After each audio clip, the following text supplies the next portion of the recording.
Good, and it's 1 o'clock, so let's get this party started. Access to this webinar is for educational and informational purposes only.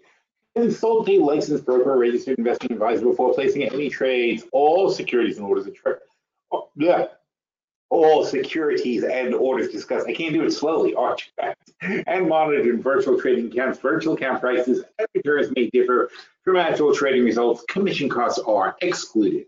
Neither PhilStockWorld.com, PSW, nor its affiliates, nor any of their respective officers, personnel, representatives, agents, or independent contractors are in such capacities licensed financial advisors, registered investment advisors, or registered broker-dealers. Nothing in this webinar, website, or promotional material constitutes promotion, recommendation, solicitation, or offer of any particular investment, security, or transaction. Trading options involves risk. Visit the OCC website, www.optionsclearing.com, to read characteristics and risks of standardized options. PSW provides education and training services and are meant to teach you the risks and potential rewards of trading options. And we are not a service that tells you what to trade. We are not implying or guaranteeing any profit. As always, do not trade with money that you cannot afford to lose. Past performance does not equal future results, and the results discussed in this webinar are not typical and are only valid on that specific or identified date. Your results may vary. By accessing this webinar, you agree to hold yourself harmless from any losses you may incur as a result of information discussed in the media identified above. By accessing this webinar, you agree to be placed on our mailing list and receive our newsletter. Rest assured, we take your privacy very seriously, and we will not distribute or sell your information to anyone. How is everybody doing? Enjoying the ride? We're having so much fun. Crazy. We're testing 25.2 again. I got a little short off the Dow. I tried to get the NASDAQ, but I missed it, when I called it out earlier. So when the NASDAQ hit 7,000, the oil's going down. Gasoline's testing 179. Made $1,300 on 3 contracts earlier, but that was because I bought a little bit lower. It came below the line. I bought anyway. And then we had the report, and we got a nice move up, and I was smart enough to put a stop here. I think I stopped out about here. I didn't put a stop. I'm just smart enough to know that when it goes over 180 and fails 180, just get the hell out. So now the reason I didn't jump right back in at 179 is because I want to get it when it's going over 179, not while it's going down. So, and hopefully it'll come all the way back to 178 again, which would be amazing. Then I'd be kind of psyched to get a new entry. Here it's a little iffy because we had such a big move below it before. We'll see what oil does, because oil is still higher than it was also. Anyway, so earlier I made money at 25.2. I was going to say the NASDAQ. We had very good alignment earlier, so it's good for shorting. Yeah, so the NASDAQ was hitting 7,000. The Dow was hitting 25.2, which has been a good spot. The S&P was up at 27.25, and the Russell was, I think it was doing something significant, RTY. Yeah, the Russell was 15.25. So they were all hitting some good significant numbers. And, look, in the initial run, it makes for a good short. The second time, it's never as good.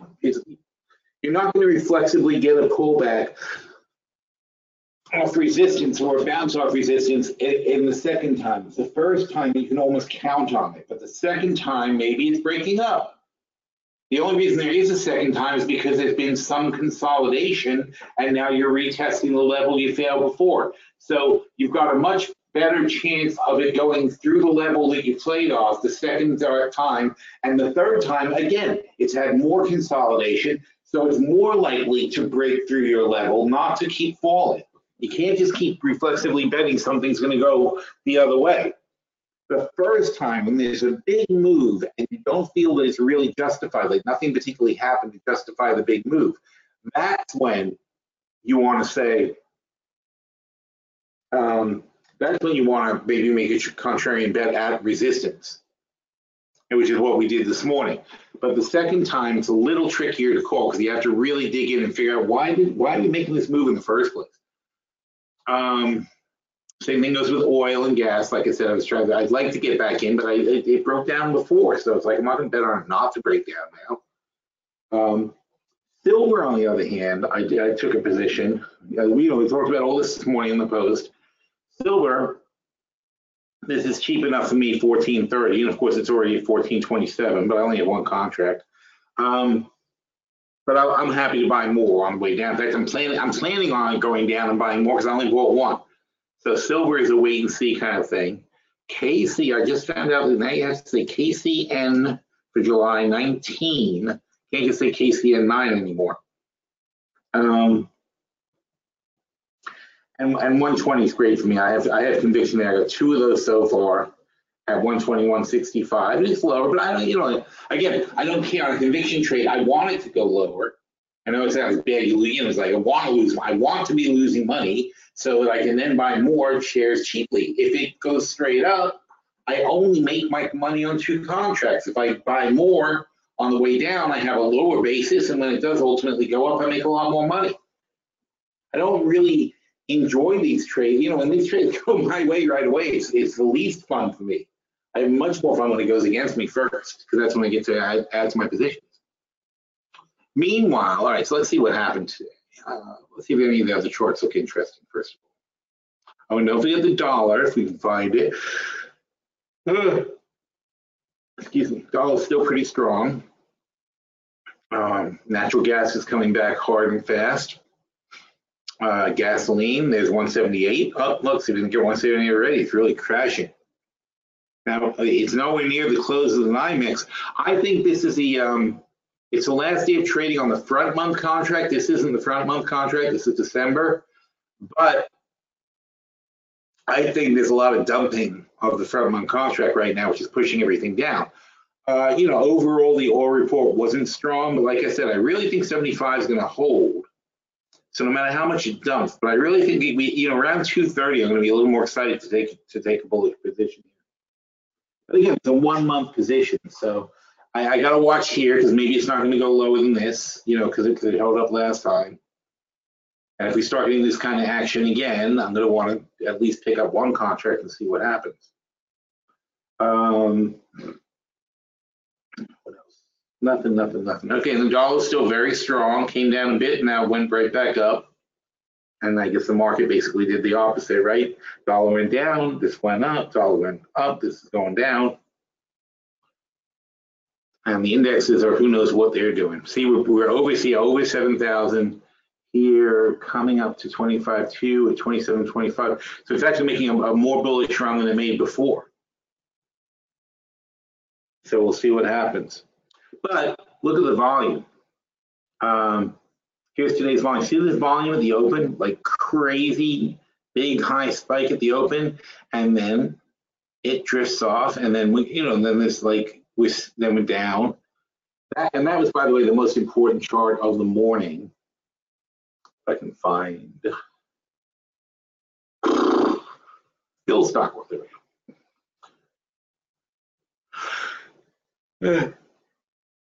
So the most important, sorry, I'm tired. I had a weird night last night. Yeah, probably still like 3 hours. Here we go. So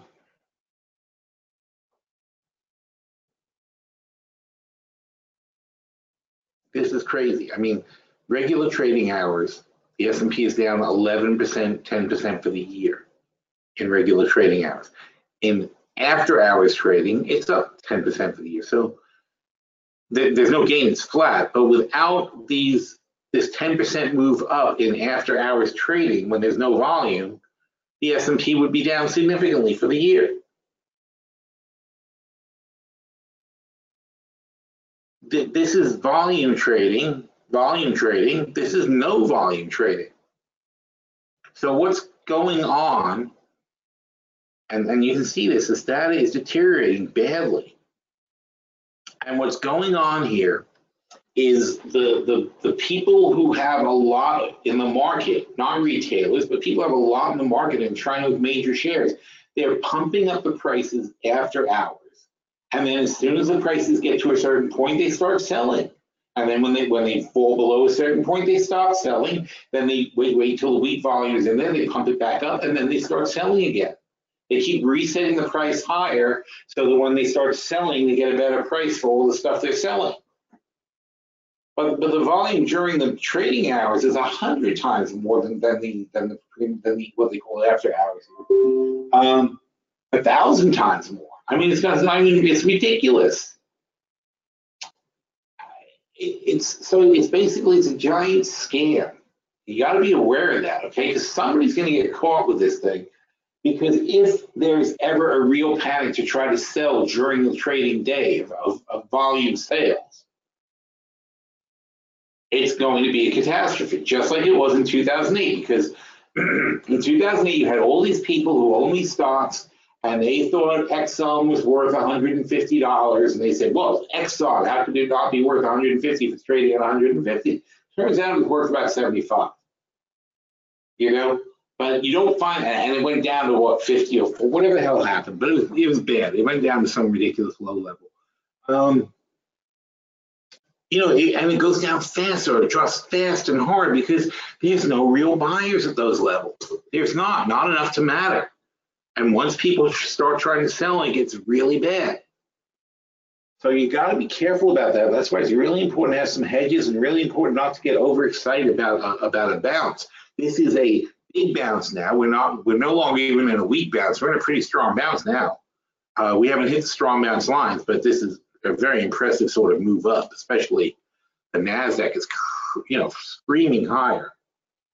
But, you know, let's keep in mind that we do have levels, and we are watching. That's the reason we do this with the 5% rule and watch our levels, is because we don't want to be caught. You know, it takes the emotion out of it. It makes it so that we can do these trades without getting too, you know, without, you know, keep it in perspective, basically. So the Dow, after today's 360-point move, has now made it up to, it's not 25.3 yet, it's 25.242. So this guy is still red, but not by, once he gets within 50, I would call it black. S&P 2728 is still, this went green, but it's still over here, between here and there. The NASDAQ, I have to look on the chart there because that's different. Futures. You can see right there. The NASDAQ is 7,000, so miles from where it needs to be. What was that? So annoying. Chart, window, oh, there's a title, that's why. So the NASDAQ 7,000, still way, way below where it needs to be, even though it just moved up like a ton of points today.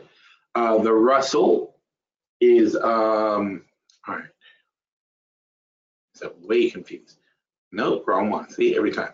The Russell is 1521, and we're looking for 1530.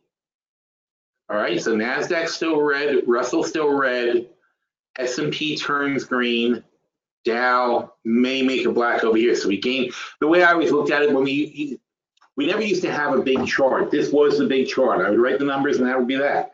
And what mattered is how many greens and how many reds.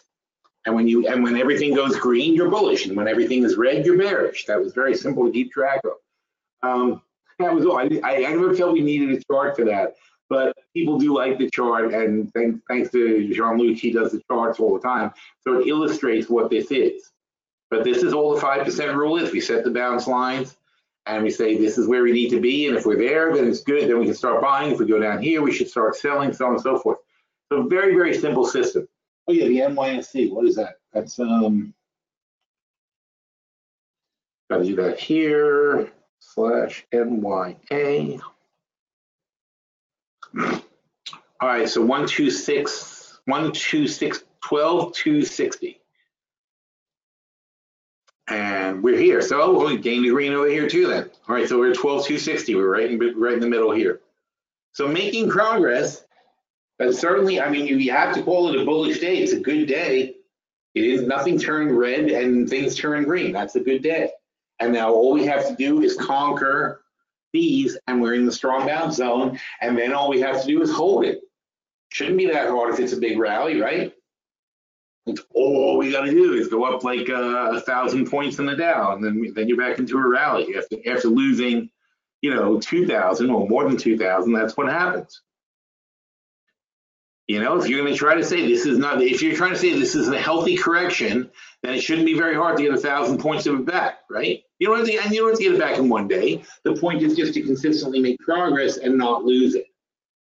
But as a rule of thumb, you don't want to see the rise, and we don't have that problem now at all. You don't want to see the rise take longer than the fall, because that's also a sign of weakness, stretching out in time. We talked about that last week, though. When it takes longer to go up the same distance, then you've got you're creating a weaker line. Also, on the NASDAQ, this is very scary. Okay, so if this green line, which is a 20-day moving average, crosses below the 200-day moving average, it's not as serious as a death cross, but it's not good. And the NYSE is looking to make a proper death cross. If the NYSE stays down here, there's a huge distance between these, right? So 200-day moving average, 50-day moving average. So the effect on the 50 is 4 times more, because you're dividing by less days. The effect on the 50 is 4 times more than the effect on the 200. So we're two, what do you call it? I guess the support level, I don't know, we're two support levels down, 2 sigmas or whatever you call it down. And that's a lot, that's a big pull. In fact, if you imagine it, if we're 2 down, right, how much is the pull? The pull is since this is only maybe a quarter of 1 unit, and this is 8, then this would be 8 units down. So we're 8 units down, divided by 50 is the effect on the 50-day moving average. Here it's 8 units down, divided by 200 is the effect. So each day this goes that much lower, and each day this goes that much lower. So you can actually basically just sit there and calculate on a spreadsheet what day, if we stay down here below this 12.2, if we stay down here, how long will it be before the 50-day on the NYSE crosses below the 200-day on the NYSE? It's a math problem. And knowing how charts get drawn can make you the king of TA. Understanding how come these lines are formed. See, most TA people look at a chart and look at backwards, and they have no really thought process to how the lines are being formed or what's happening. But what is it, what is the 200-day moving average? When you're below it, the average is going to draw down, but not as fast as the 50-day moving average. So what's happening here? The Russell. The Russell is, look how many things. The Russell is 1, 2, these are all 2.5% lines. So 1, 2, 3, 4, 2.5% lines lower than this. But it's actually not as bad as the NYSE because the Russell, because you have only 1 here. So it's 4 times down. So it's wait, 1, 2, 3. It's 3 times down, and for the 1/3. Remember, this was 1/8. So these are moving. This is 8 times further down than this gap. This is only 3 times further down than this gap. So it's actually not that bad, but still, you've already got a very sharp downturn in the 200-day moving and the 50-day moving average. So to that extent, this is going to start bending down a little bit, but this is coming down very fast and hard, and you're going to get a cross right about here. And if you measure that in days, it's 1, 2, 3, 4, 5, 6, 7, 8, 9, 10. So in 10 days, if the Russell isn't basically back over 1550, which is probably the strong bounce,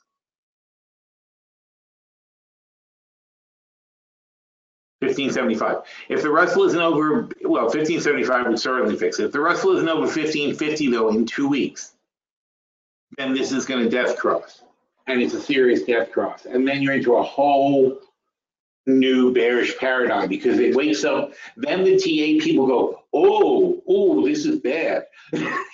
It's like they have no ability, which is true of pretty much everyone in the market, though. They have no ability to see what's going to happen, even though it's right freaking there in front of them.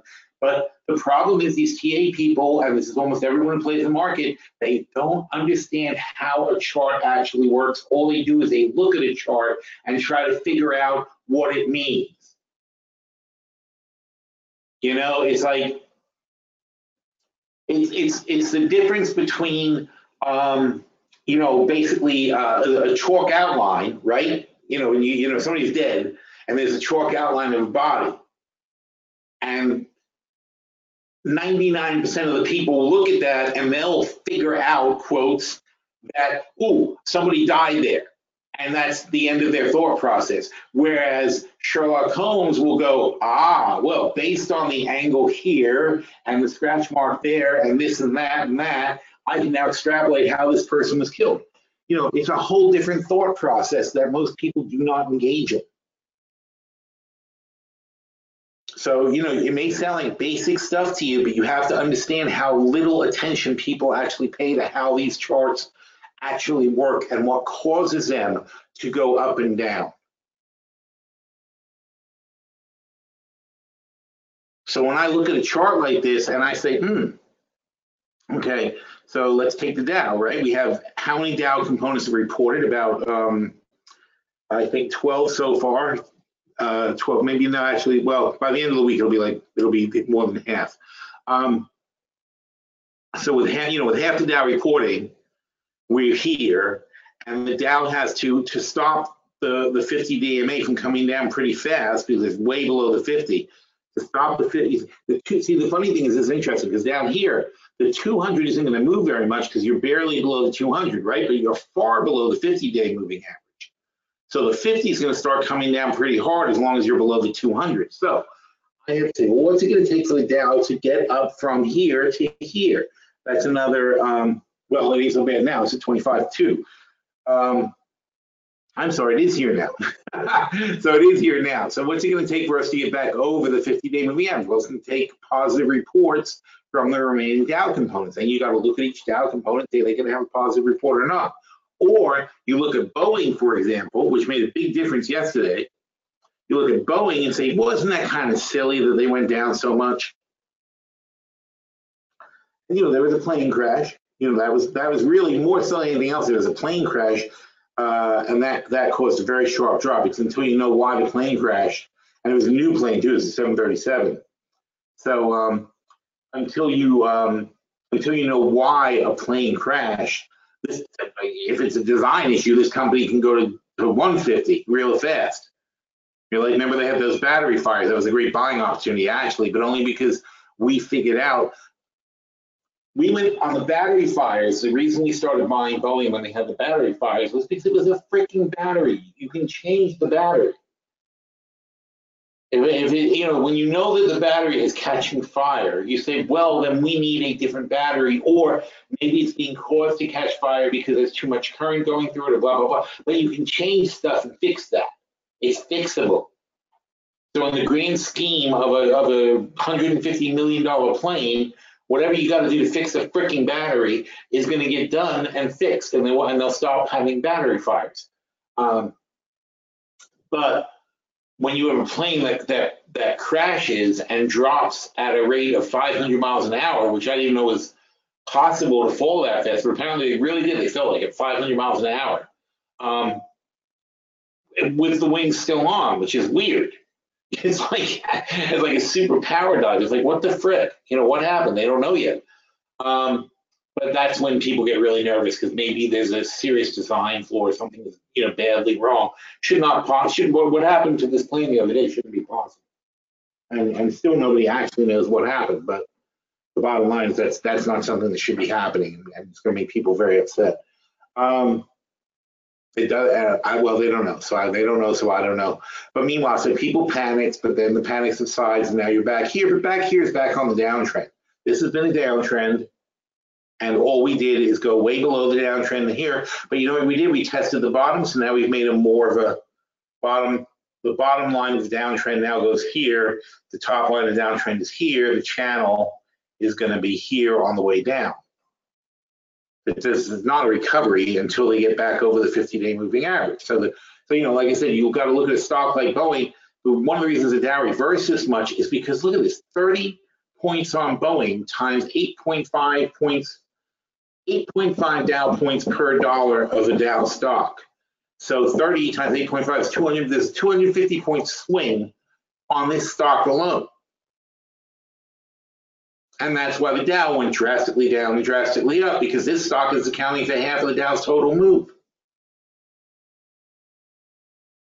Did it go down for stupid reasons? We don't know yet. We don't know if it's going to be fixable. Boeing's also down because of the China issues. All kinds of, they got a lot of headwinds. That's what's causing this major downtrend.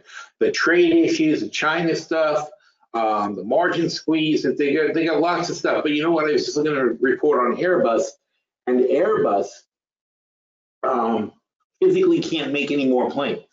They can make, more planes. They can make more planes, but they can't make more planes than the pace they're making it at now. They're done, and they don't have the money to expand. They don't have they really are in a much poor competitive position at Boeing.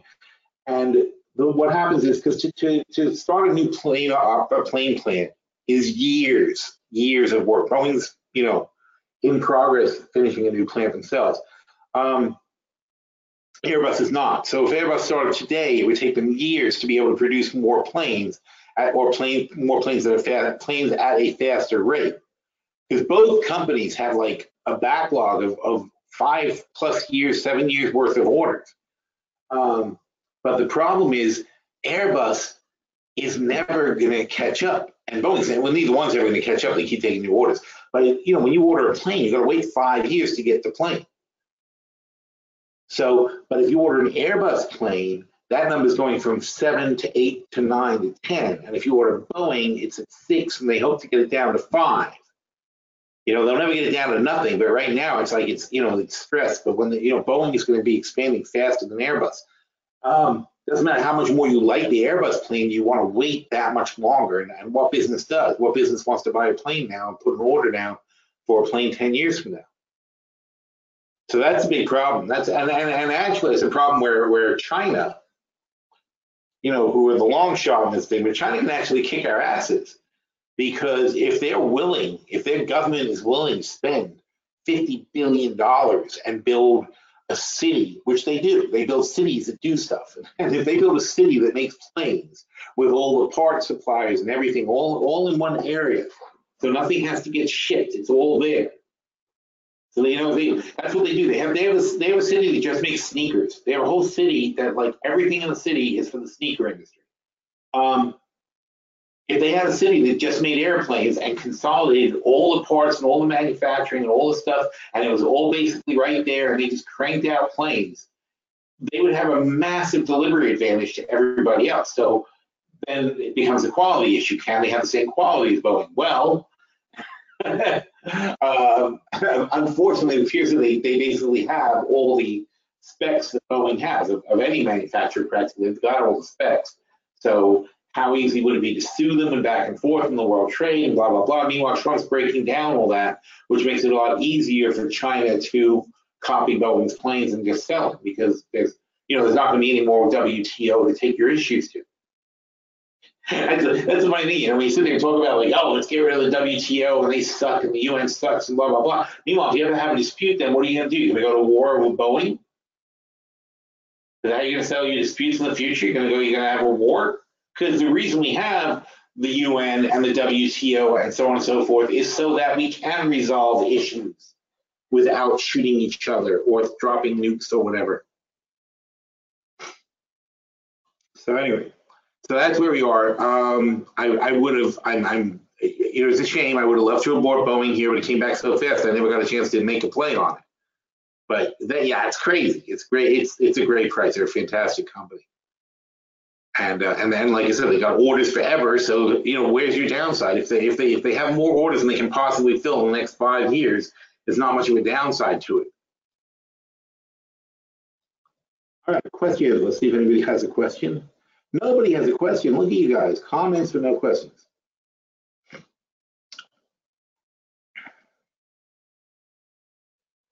And yes, I did have my lunch ready today.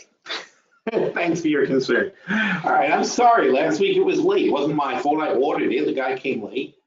Usually I wolf down something right before. In fact, today I wisely today had nachos left over from yesterday. I reheated them. So I had a lovely nacho lunch. So healthy. See, you guys are killing me. All right. What else? How are we doing? Oh, see, we're going up and up, higher and higher. So you can't short that. We don't know where the top is. If it comes back down, though, we know when it crosses critical lines, we can start shorting. We didn't really hit 25.2. It kind of stalled at 25.2 again. So maybe that is a good line. That's what I used last time. 76 seems to be holding, though. Oh, that's Brent. Sorry. 1789. Oh, man. So tempted on that one.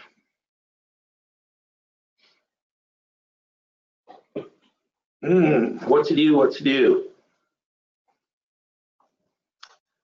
Don't know. All right. No, I don't have any strong feelings. Well, let's check the news and see if there's anything. Oh, let's check the EIA report, the petroleum status report.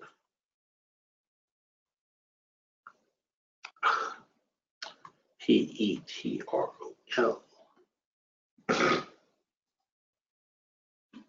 Petrol. That's what they call it in England. They call it petrol. Gasoline. PDF. All right. How are we doing here? Blah, blah, blah. 16, October 26th. That's the right one. Okay. So what happened?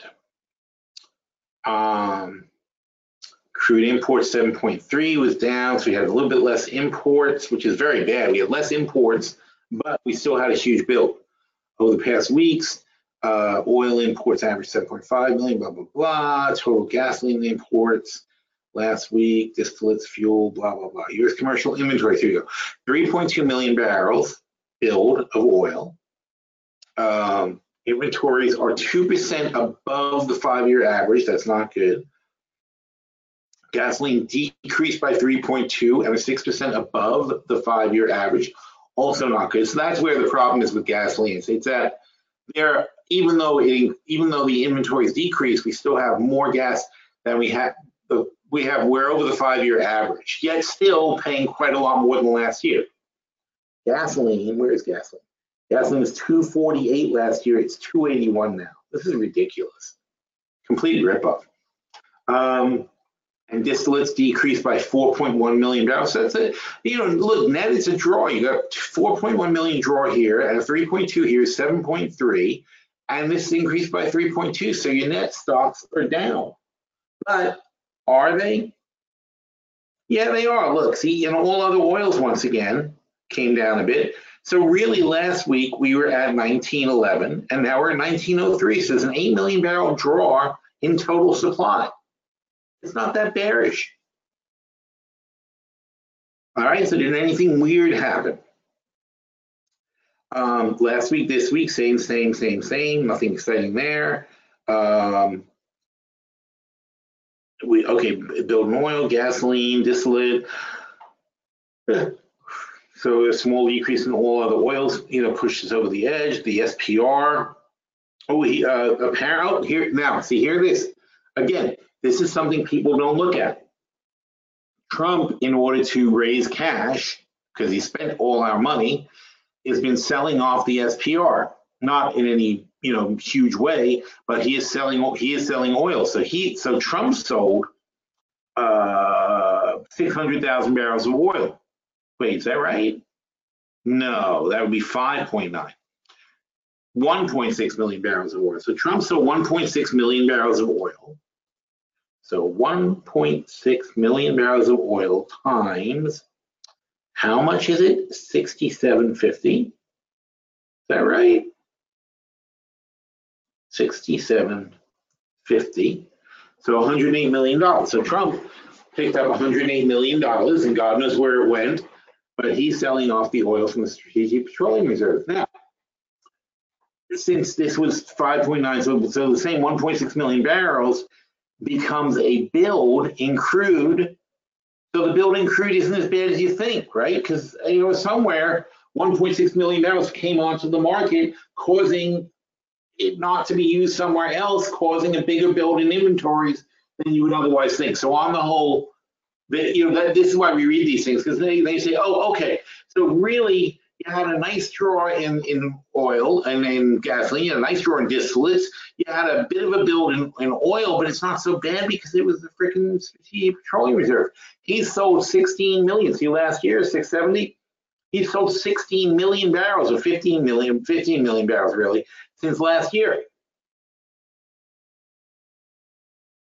And what about exports? Oh, look at the exports. We're cranking them up. Look at this number. 3.2 million barrels, 3.3 million barrels a day shipped out of the country. 21, and then 7 times 3 is another 21. So 23 million barrels a week we're shipping out of product. So 23 million barrels worth of our demand isn't really demand. It's not demand for us. It's just demand by the refineries buying oil so they can process it and turn it around and sell it in other countries. It's not U.S. demand. It really distorts our entire demand picture. And that's, I mean, it's so significant because our total usage of oil is 20 million. You're talking about 15% of our total usage is going to other countries. That is crazy. That makes, you have to take all these numbers with a grain of salt, and you have to also realize, how do you react to a million build here or a million draw there when you're shipping out 21 million barrels a week? And you're consuming 150, 145 million barrels a week. What's a million barrels up and down? It's just, it's a very illogical thing to sit there and trade against. You have to look at a bigger picture than that. So what was oil last year? Oil last year was $53.92. Now it's $67. That's up 14 bucks. It's like 30% higher than it was last year. And for what? For no, there's nothing going on that should really make oil be going this high. It's really insane. I'm playing for the bounce. I'm not playing because I'm bullish on oil. We're not sitting there and grabbing long-term bullish plays on oil. I'm just saying, well, you know, Thanksgiving is kind of, this will be the last time I probably do anything bullish on oil, because it's kind of coming to Thanksgiving holiday. I gotta figure they're going to want to push gas at least over 180 or whatever. So it seems like a little bit too low when it's down in the 170s. But meanwhile, look where we are. We're still pushing down. Remember, I said 230 on. I really want to take a close look at this and possibly get a playoff. And these guys are turning down now. And if you want to short, you short the one that's closest to a spot where you can easily stop out. So for the S&P, this line, the 2725 line. For the NASDAQ, the 7,000 line. 1520 on the Russell, same lines we used earlier. And this one's gone already. It's too late to chase the Dow short. And all I'm looking for is an afternoon sell-off that brings us back down like we have almost every afternoon. Look at this one. Look at this. It started early, but here. Right now it's 1:30, right? So here we are, 1:30 yesterday. We were here. And 1:30, yeah. It's 1:30 yesterday, 24.8, 24,250. So that's a 500 and something point drop after 1:30. How much money do you make on the Dow on a 500 point drop? We make $2,500 per contract.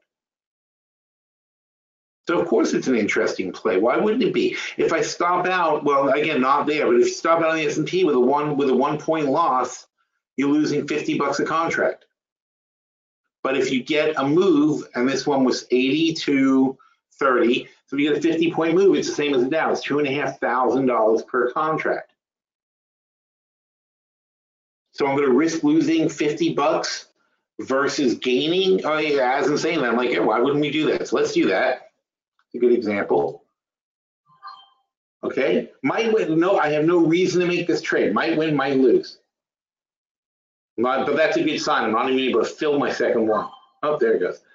It's good when you can't. It's good when you have trouble filling it, because it means that really there's a push to go lower. So now we're in at 27.50. Now, if we're going to stop out, we're going to stop out at about 25.50, and I'll lose 100 bucks. All right, and oh, there it is right there. There. So basically over 25.50, but it's not just this one over 25.50. I want to see them all showing over. But I'm just saying, I think I'm willing to take a chance, because yesterday afternoon this was a massive winner. There's where the stopping point would be.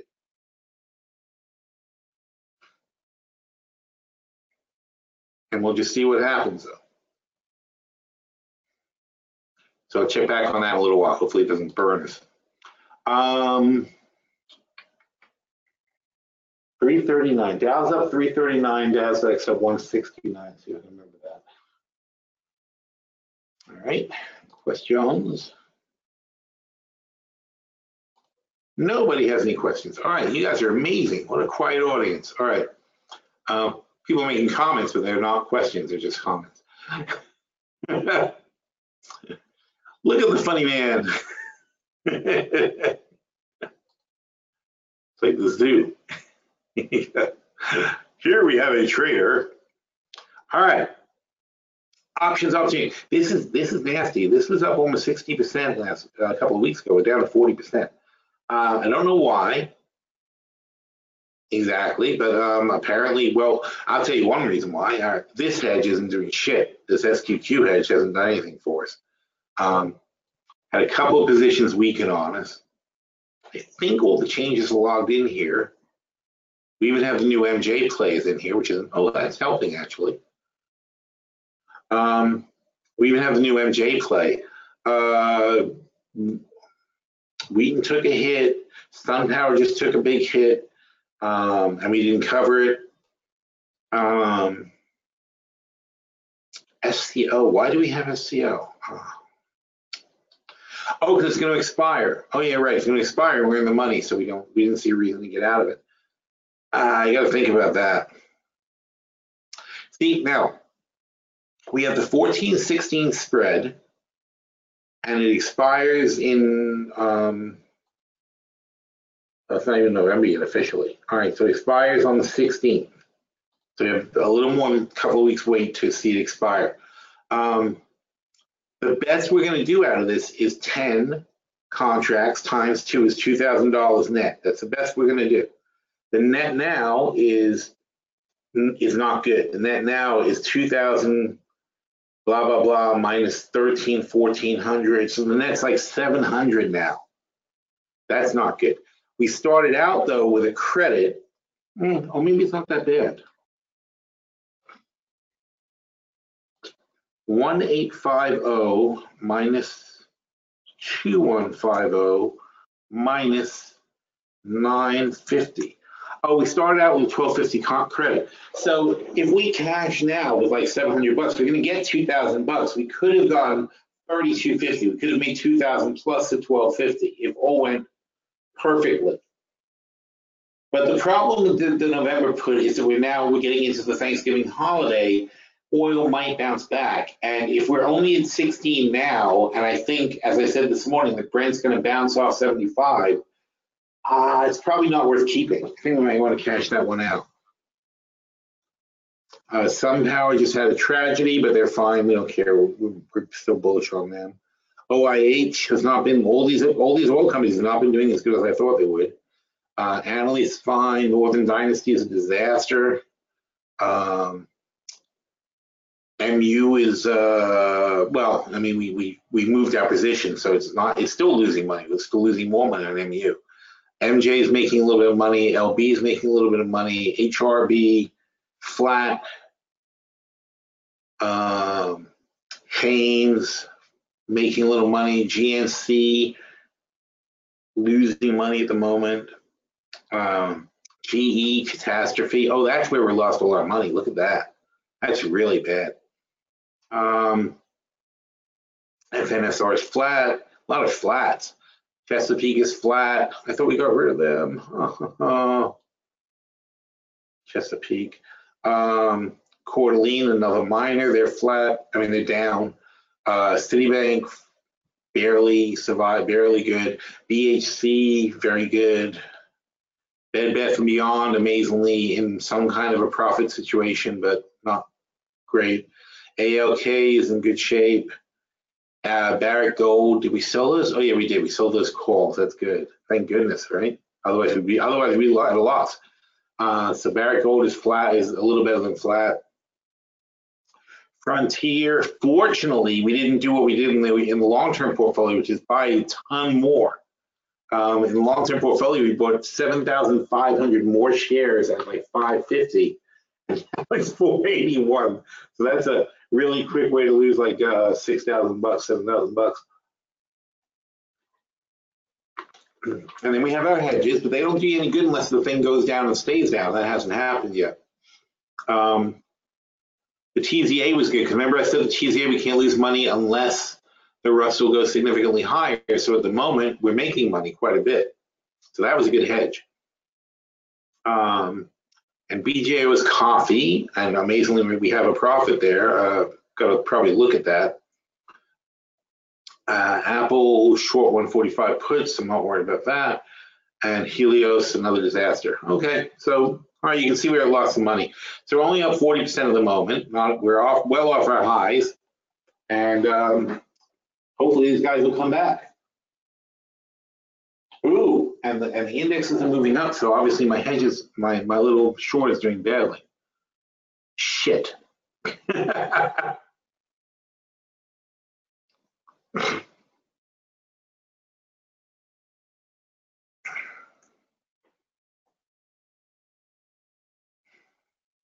So we came in 24. Now it's down below the main statistics. Well, they're all paying attention. You have to pay attention to these things.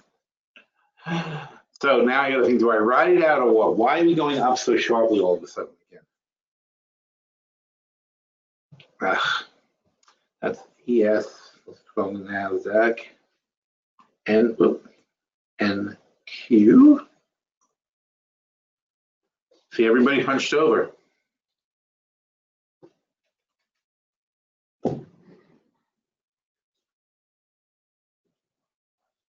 You know what? Yeah.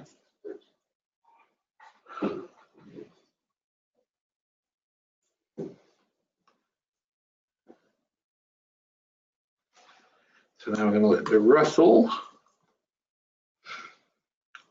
And see, the Russell's still below 1520. So I haven't lost faith in this one yet. Let's not say I haven't lost faith in it yet. I would be very happy to get out even right now. It didn't do what I thought it would do. But I'm not going to add to it. But the Russell being below 1520 is still looking weak. And these guys not looking terribly strong. I'm not really inclined to bail on this at the moment. So let's see what happens. But I am inclined to go read the news and find out if there's some reason I'm getting burned here.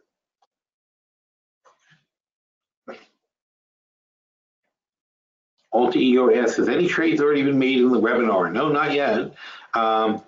Please get, well, actually, there's one bad trade. I tried to short the S&P. It's not working so far. Please give me a take on MDR, which collapsed today. MDR, look, we bailed on them. They bought Cleveland Cliffs, who we liked. No, I'm sorry, Chicago Bridge and Iron. They bought Chicago Bridge and Iron, who we liked. We took advantage of the fact that it popped the price of Chicago Bridge and Iron. We just got out because the acquisition is painful, and it causes them to, down the road have cash issues and cash flow and so on and so forth. So, and we have a couple of projects that they probably took on more than they should have with some LNG projects, and they're behind schedule. And for contractors like that, when they're behind schedule, it penalizes them, so it hits their profit margins. So they got that problem with profit margins on some major projects are getting squeezed. They've got some tax liability issues that they're trying to work out, and of course the cash flow from the merger. So all that led the analysts to downgrade them today after posting the poor earnings and giving weak guidance, and that just it's too much, and people just started bailing and dumping them. I mean, would I go back in? I would, if they stabilize down the road, I wouldn't mind going back in. I do like the idea of the combined company, and I think that over time they'll get their groove back. But right now, it's just like any merger. Whenever you have a merger, you really should be getting out. It's like it's not necessary. Well, when you have a merger that's like it's a huge acquisition. So even IBM, like you look at IBM, IBM's tanking because IBM's made a giant acquisition of Linux for $33 billion. I really think they overpaid. Let's look at MDR first. Here's MDR. Disastrous. I mean, it's really, this is only the recent horror. This is the longer term horror. And here it is in a bigger perspective. So from 27 to 7, And here's where we got out around here. We were just like, okay, fine, that's that. We weren't in MDR, of course. We were in Cleveland Cliffs, and we just didn't finish it up. I'm sorry, Chicago Bridge and Iron. I keep mixing them up because they both have C's, I guess. Both metal-y sort of things with C's. So, you know, they get their act together. I think this is probably a good opportunity. I mean, let's look at the numbers on these guys. Well, you can't. So this is the thing. You can't even look at the numbers because they don't have a combined, you know, what you're going to look at is not the right numbers because it's not going to show the combined company. Oh, Tom tried to warn me that my play was going the wrong way. Thanks, Tom. I should have an audio alert. Where was it? Oh, well, that must be, well, look, see, they're projecting these incredible numbers going forward, but they're not showing it. And the people have been putting money into them based on these projections that just are not even close to happening. See, you know, it's funny. This is a high-end subscription service, these guys, and still they don't. You know, the numbers are bullshit. All numbers are bullshit. It's not their fault. I mean, it's just the numbers that the professional analysts have, but they're insane. Look, the bankruptcy risk is distress. That's not good because they spent a ton of money.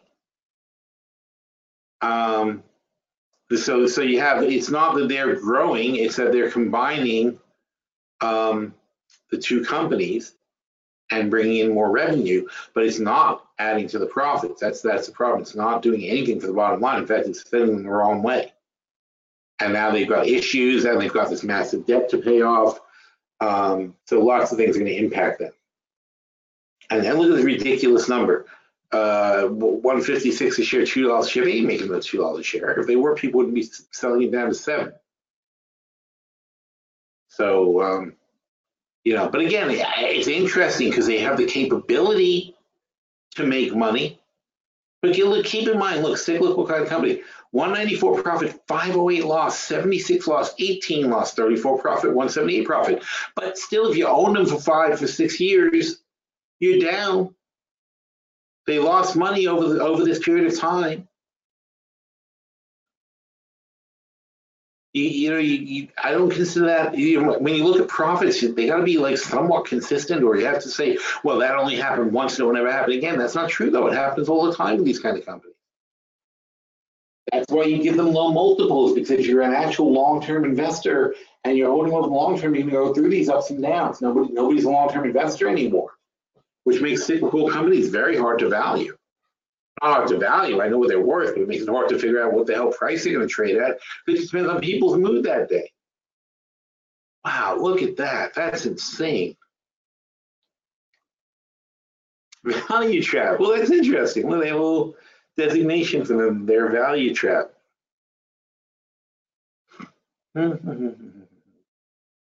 Momentum trap, value trap. I've never seen this before. I never looked. What happened? Value trap, performance tracking. What does that mean? Wow, look at him identifying companies that are value traps. It's so interesting. I never use these parts of the things. I should probably pay more attention to that stuff. It's kind of interesting. How do you get rid of this? So they consider this stock a value trap. So I think that should answer everybody's question, right? MDR. Who are we going to look at? Oh, we're going to look at IBM. I'm too interested in this right now. What do the analysts say? See, the analysts think they're going to make $1.50 a share, which would make the price ludicrous. Obviously,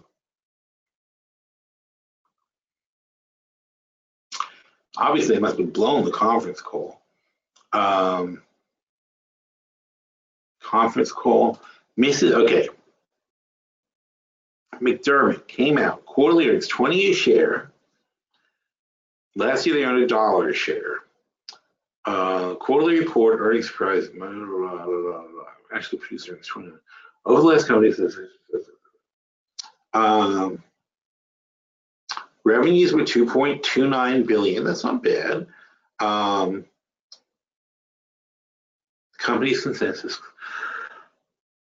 Shares have lost 33.4% at the beginning of the year versus the S&P. What's next? Blah, blah, blah. See, this is bullshit. This is written by a computer. This has nothing to do. Oh, so annoying. No human being wrote that. That's just a bunch of standard statements. They're selling 2 business units after completing the review. They're going to get $1 billion. But that's not necessarily good, because what if those business units produce some good money? Earnings snapshot. Okay, let's try that. Okay, full year earnings. See this? 31 to 36 cents a share. That's why their full year earnings are going to be 30 cents a share. So now we go back to there. No, where was that thing? There. So now we go back to here and we put this in perspective. So people thought they were going to make $1.50. They're going to make 36 cents. They thought they were going to have 7 billion revenues. They're going to have 5 billion revenues. Now, they had 2.5 billion revenues and they made 34 million. They had 3 billion revenues and they made 178 million. But they sure didn't have this kind of debt that they got now when they did this. Now they're making 30 freaking cents, which is half of that. They're making $16 million for the year, or who knows, because they got more shares now. So actually, the way they did the merger, they might have more shares. So 30 cents. I think that's the problem. I think part of the problem is that at best you would have had to cut this in half because they have more shares now. You know, they combine the shares in another company. That's interesting. So we're not taking into account the dilution.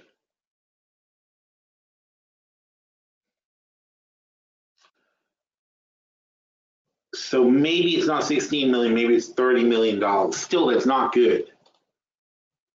30 million is not enough because they're asking us to pay 1.3 billion for the company.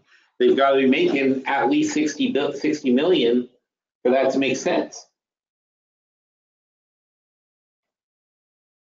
I'm not paying more than 20 times earnings for freaking McDermott. And especially not with the kind of debt load they're carrying now while they work out this integration. So no. so my answer is no. I don't like them. It's tempting, but I don't have a good reason to get in on them, so I'm not going to. Now we talk about that. Now here's a company I would buy. The very misunderstood IBM. You know, and I wrote about this the other day. It's hard to say something like this without sounding sexist, but it's like this is a company run by a woman is making decisions that women make that men don't like. She cares about the long-term health of the company. She's doing things that are good for the future of the company, not worried about taking a hit now. But again, it's a very different perspective. If you care about your company, you want to grow it for the future, and you've got especially a big company that does tons of research like IBM, they know where they're going for the next 20 years. They've got a roadmap, and they're looking 20 years into the future. And so she might have to do things to get somewhere that you want to be in 20 years, especially when such drastic changes are occurring in robotics and AI and everything else. They've got to make big strategic decisions that are going to have long-term impacts to the company, but those long-term impacts won't necessarily be good short-term. And so people, investors who are mostly men and analysts who are mostly men are bailing because they don't like that. And there's very few CEOs willing to do that because CEOs are mostly men and nobody does this kind of stuff anymore because they don't have the balls to do it. And she's putting her whole career online, like the eBay person also. And Hewlett Packard and Carly Fiorina also. you know, Meg Whitman, Carly Fiorina, they both went down for the same basic reason, that they made big, bold decisions for the company's directions that ultimately turned out to be good decisions. But it didn't happen fast enough for them to be safe. And Ginny Ermetti, who knows this happened to them, is even braver, because she's saying, I don't care. She's like, I'm doing this anyway. They're setting themselves up for what they need. Their salespeople said to them, if we had access to Red Hat directly, if we could work that, you know, if we could, they didn't go buy Red Hat to the company, but they said if we could work with Red Hat directly and get the customers in at that level, we could double, triple the sales that we have at our level, at the service level, the provider level. The problem is we're getting to the customers too late in the cycle, because they don't start with IBM. You start building Linux bases in small companies, and you build up on the Linux operating system, and then from there you'll go to any one of the random people who are selling shit to buy your equipment and get and ultimately get your consulting. If you go to Dell, you'll get Dell consulting. If you go to Hewlett Packard, you get Hewlett Packard consulting. Whoever you happen to go to, you end up getting the consulting. So the IBM guys are approaching people at the enterprise level, and it's too late already. It's hard to shake someone away from the guys they've been working with for years, building systems and so on and so forth. That doesn't happen that often. It's a tough sell. And so the IBM salespeople were crying, and they were saying, look, we're getting to these people way too late. We need an early entry to be dealing with these people. And Red Hat and Linux is perfect. It's a low-level, small business entry of companies that are growing and getting bigger. Nobody starts with IBM. That's their problem. Nobody goes on day one. You know, my startup, when I'm doing a startup and I have to go to cloud computing and so on and so forth, I don't go, hey, call IBM and have them come down here with 8 guys in suits and tell me how much it's going to cost me. That doesn't happen. It's the last people I would call. I'm not IBM. They're a big giant company. I'm not even something they would bother with, which is also true. They don't really bother with small companies enough, as much as they should. But their salespeople identified that as a major flaw in their entire strategy. So she's fixing that major flaw. And fixing it rather than going, and also there's a logic to what they did. Although they paid 50% more for Red Hat than they should have, the problem is Red Hat was going down. So what IBM paid is where Red Hat was when they started their negotiations, RHT. So in other words, they were talking to Red Hat up here, or up here probably. Somewhere around here, they were talking to Red Hat. So of course, if you're having negotiations after they dropped, that makes sense, because Red Hat dropped, IBM may have approached them here and said, hey, we're considering, like, you know, how would you feel about us buying you out? And Red Hat's like, well, not for 150. And they're like, oh yeah, for 170. And they're like, oh, okay, 170 is pretty good. And so they have conversations about it. But then while that's happening, Red Hat dips all the way down to 115.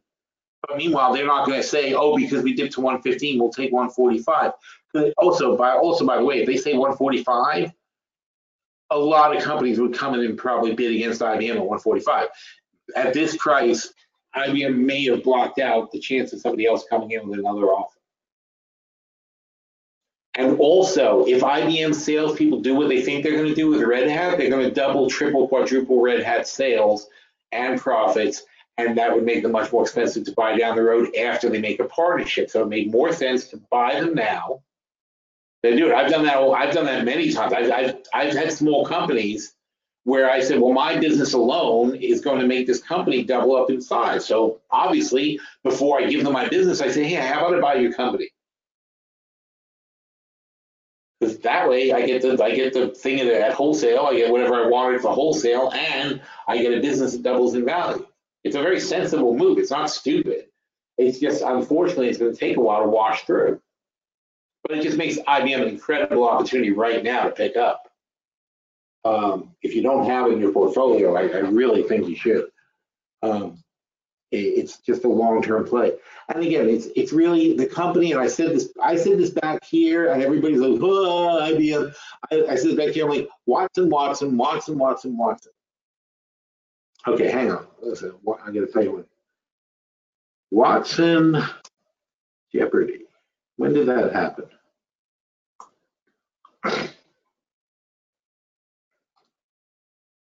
How did I? 2011. Okay, that's when this happened. Watson the computer, here he is, pictured here. Watson the computer. Oh, actually, you know, they have a Watson now. So actually, he now has a humanoid link. Watson robot. This is Watson now. That's him. He's become a person. So Watson is now this, and he does everything while he's linked to Watson, and he's got the brains of Watson. He's just like in this little friendly package now. And here's one. I guess that's an earlier version. Oh, he's got the same eyes. So you can see the family resemblance. Oh my God, the world is so crazy. Anyway, what was I saying? Okay, yes. So in 2011,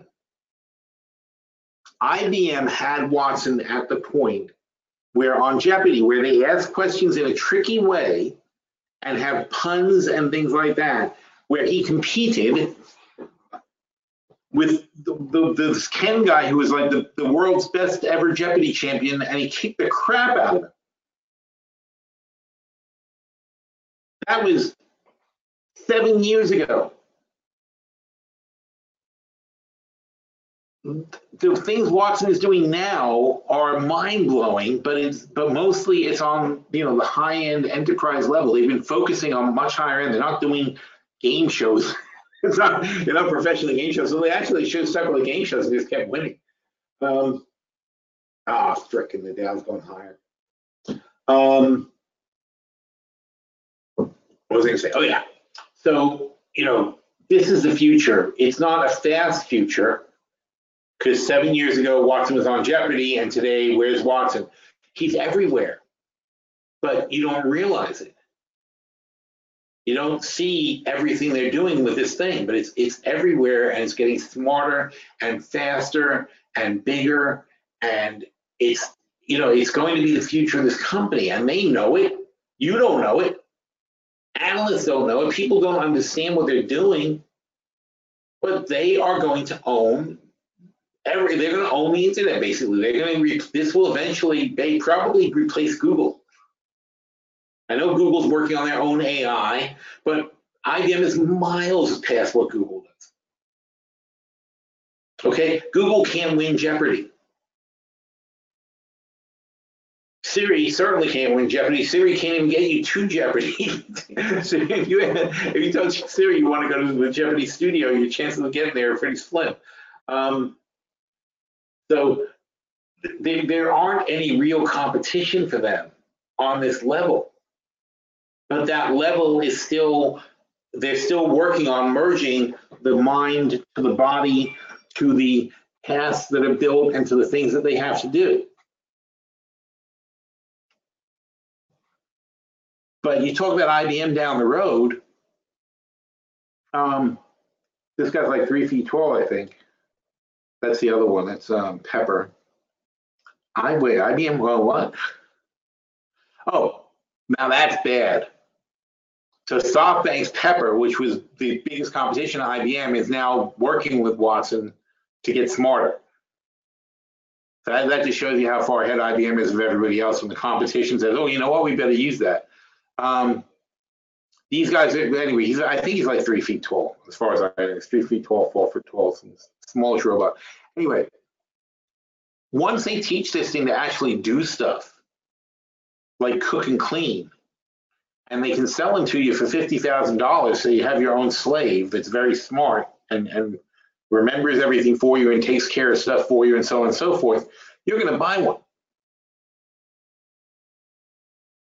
And so will everybody who can afford one. All the people who have iPhones, which is 1 billion people, are going to buy robots.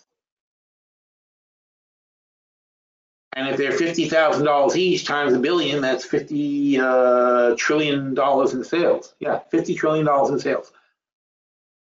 So forget Boeing and forget Apple and forget everybody else. This is the freaking future. And right now it's IBM's. But it's not today, it's not tomorrow, it's not next week. I'm still waiting for my flying car from when I was a kid. But oh, he's actually smaller than I thought. Look how tiny he is. So they'll have to make him bigger, like they'll make him the size of the Honda robot, which is the one I was thinking of. It's not Honda, the the SoftBank robot Pepper. Oh, look at that. So yeah, I guess they're really heavy into a partnership now. But this is why you want to invest in IBM and I mean for the long term, like 20 years. I don't see anybody who's even close to where these guys are. And it doesn't show up any particularly exciting way yet. But the potential is so enormous. It's like, you know what it is? It's like buying Tesla when it was starting. Except these guys make a profit.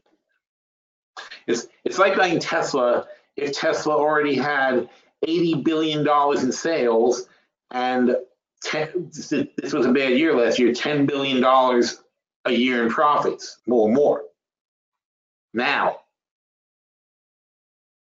And that's nothing compared to where this thing is going. In fact, the other day we had a chart where I said the AI growth is right now, it's nowhere. It's like there's been $1 billion something in total AI sales. It's going to go to like $32 billion in I think 2025. So I mean, it's not long from now. See, it seems like a long time. It's not. It's like 8 years, 7 years. In 7 years, you have 32 billion in AI sales, but they are not counting the potential for robot sales, which is going to happen again, not now, not next year. Eventually, though, we're going to have robots. If you have autonomous driving, that means you can have autonomous walking, right? It's logical. If a car can drive itself anywhere, which everybody now accepts is true, then why wouldn't a robot be able to walk anywhere it wants? Why can't a robot go to the store for you? Why can't a robot pick up your groceries? Why can't a robot go to the drugstore for you? Why can't a robot walk your dog? The autonomous getting from place to place part is solved. And the robot walking part, if you ever see all these videos of these different robots that walk around, that's solved. The intelligence is what is the next part to be solved. And if you solve the intelligence, and by the way, 5G plays a part in that because 5G will make it possible for anything, not just a robot, but 5G will make it possible for a robot to have its brain in the cloud and just walk around because you can assume a high-speed internet connection essentially everywhere. That's what 5G is supposed to give us. 5G is supposed to be much, much more powerful than what we have now. And so in theory, this will allow us to have robots where their brain is effectively in the cloud, which means Watson can be their brain, and they can walk around and make decisions and deal with assignments and take care of stuff for you and go to the store and do things and do tasks around the house. Whatever you need, the robot's going to be able to do for you. And then the robots will get, just like a Model T, the robot will get better and faster and have more features and so on and so forth as time goes on. And that's the future. And you're not going to stop it. That's what the future is going to be. Why would I not want a robot to do my stuff? If it's $100,000, as long as it lasts 10 years, I'm going to get my money's worth. And they're going to give you layaway and all that. So, I'll buy a robot. Yeah. And a billion of people will buy a robot. You're going to want a robot as much as you wanted a car when you were a kid. There's a movie, I, Robot, based on an Asimov story, science fiction, with Will Smith, I, Robot, Will Smith. And that was the society where the robot company was the biggest company on the planet. And it all went horribly wrong, of course, good science fiction. But they, they delivered these robots in trucks, and thousands of robots at a time would be delivered to people because basically every family wanted robots. Why would you not want a robot slave that acts happy all the time? Doesn't complain about being a slave, just goes, hey, how's it going? What can I do for you? What could possibly go wrong when you're a slave, intelligent beings? Anyway, so IBM. So the lower they go, the more exciting they get. Oh, they're contrarian, so they actually like these guys. So I like them a lot. I don't see this crazy that anybody's selling these guys off. No, I mean it's not cheap. I mean if they make, let's say they make $12 billion, let's take them at their word there. And you would hope that the tons of analysts who follow IBM have some clue what they're talking about. But it's only 105 billion bucks. Even if they make $10 billion, it's a stupidly low price. So I strongly recommend IBM. All right, moving on. Ooh, now we're getting some questions. Oh, right. How much money am I losing while I'm talking? Oh yeah, I was supposed to look to see if I thought. See, everybody's popping now. I still think this is the end of the month thing. I'm going to keep it. I'm going to take the hit up to 27.50. I'll take the hit. What was I saying? Okay. So Burns says Carly Fiorina was an idiot and she sued. I spent time with her. Ginny is head and shoulders above her, I guess you mean to say. Look, I think Carly Fiorina was over her head, yes. I think that she made long-term decisions, though, that actually ended up being correct down the road. I don't like her. I don't like Carly Fiorina. I'm just saying, I think she was unfairly beaten on. Would you change your current IBM position given the drop? If so, how? I don't have it now. I would change it, sure. I don't know what it is, but I would change it. Let's see. I don't think we've updated the long-term portfolio properly, so I can't say. I guess if I go back to see what we said we would do with IBM, if we did say we'd do anything.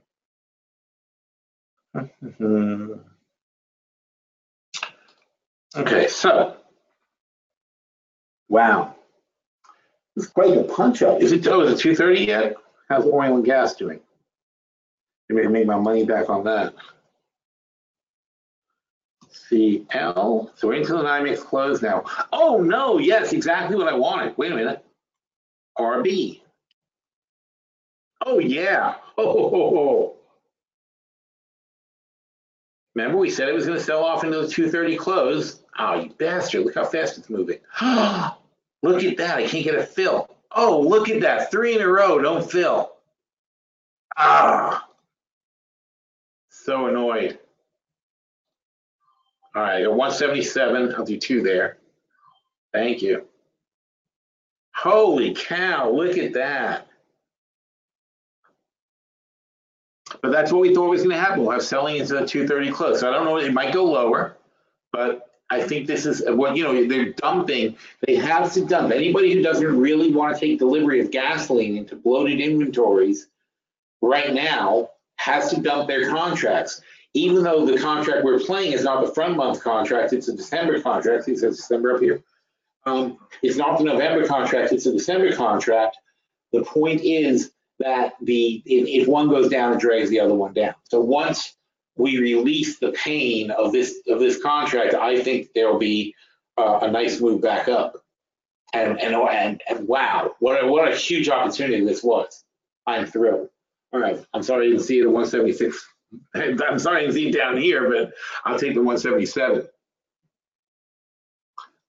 So what were we talking about? IBM, right? Ooh, glad I remember that. That's gonna make my money back on my S&Ps for sure. So we did the changes to the portfolio on Friday. What Friday? This Friday, right? No, the Friday before that.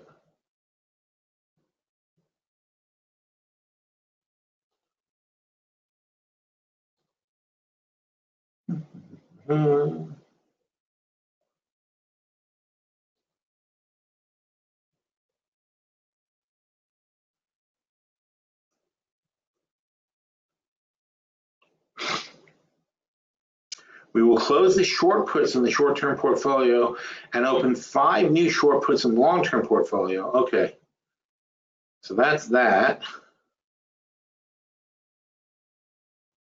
Okay, so these changes are not going to be reflected yet. We closed the 5 short 2021 40s, and we and we closed it from the short-term portfolio, so we didn't take any additional loss there.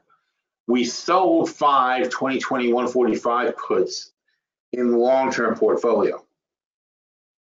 We rolled the 15 long 2020 120 calls to the 2021 120 150 spread. I think that spread's still good.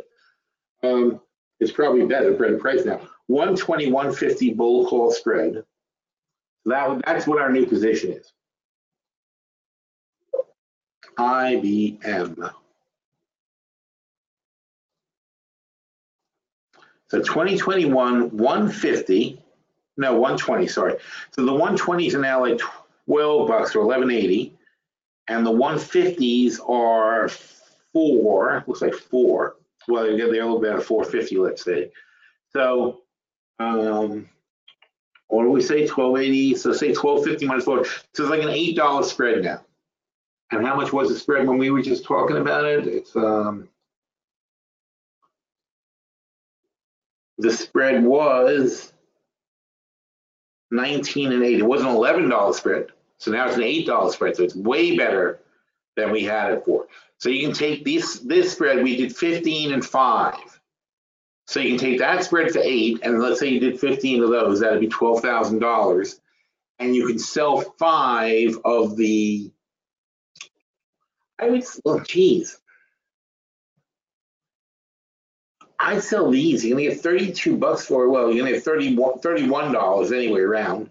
So let's say 30, even if it's 30 though, if you sell 5 for 30, that's $15,000. And the whole spread, you can actually buy 4. Wait. Yeah, that's crazy.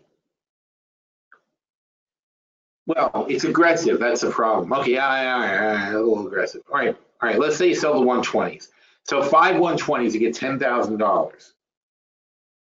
And then you can pick up the 120. Then you can pick up 15 of the 120, 150 spreads for $12,000. So your net is going to be $2,000 on a spread that's 15 times 30, $45,000 if it works out. That's crazy. You'll be able to afford a robot. By the time the robot comes out, you'll have the money for it. So why would you not do that? I don't understand why anybody would not. Why are we not doubling down on that? I think we're gonna have to. That's just way too good. All right, so that's the play I like. Phil, I have friends who left IBM to Silicon Valley. They describe the working conditions as not welcoming for those who want to get ahead purely on merit, way less than Silicon Valley. Well, yeah, it's a big structured corporation, but it attracts a different kind of person.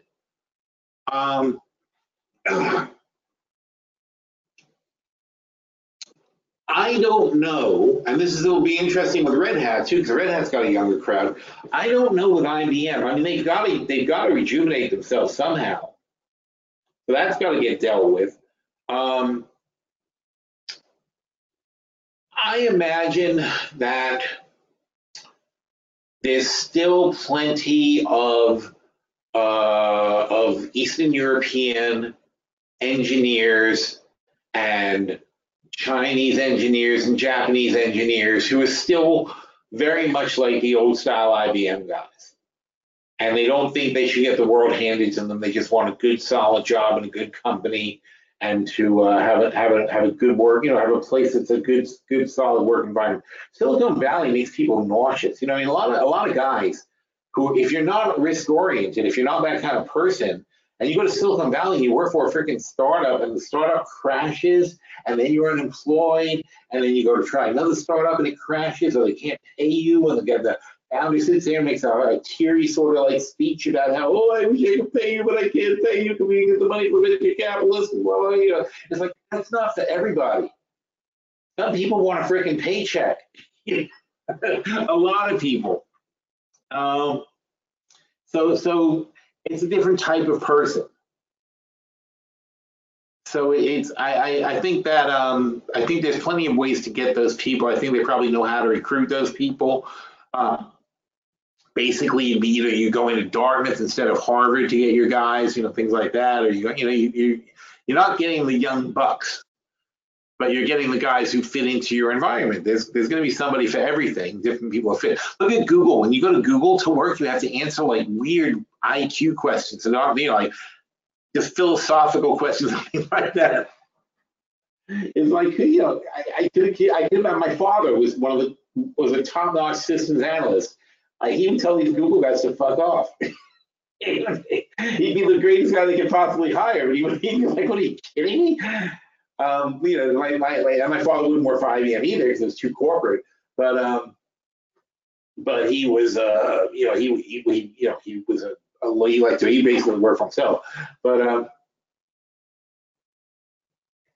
I've known a lot of engineers, and there's very many different types of guys, and Silicon Valley attracts a type, and America generates that type mostly.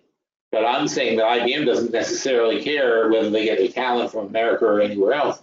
And in America, even so, there's first of all, anybody in Utah could go work for IBM.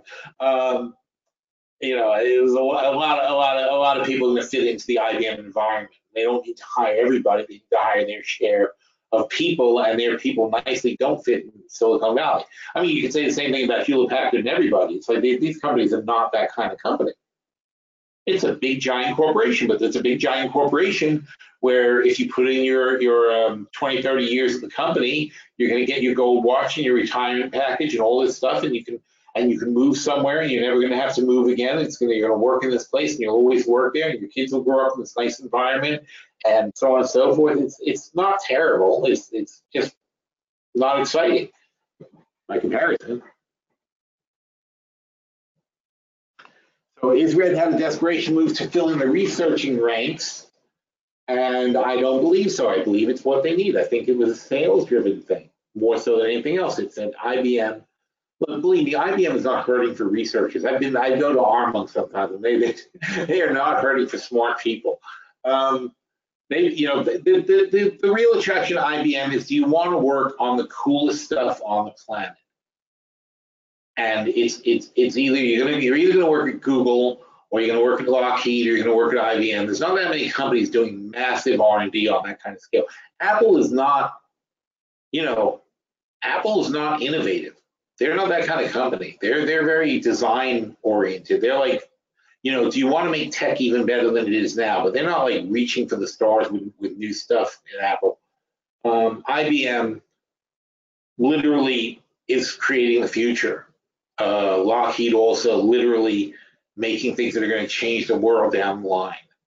There aren't that many companies still doing that kind of work, and it attracts a different kind of person. And IBM hasn't been hurting. They haven't been lacking in innovation. Their stuff is leading the world. They file more patents than any other company by a mile. They file more patents than any other country.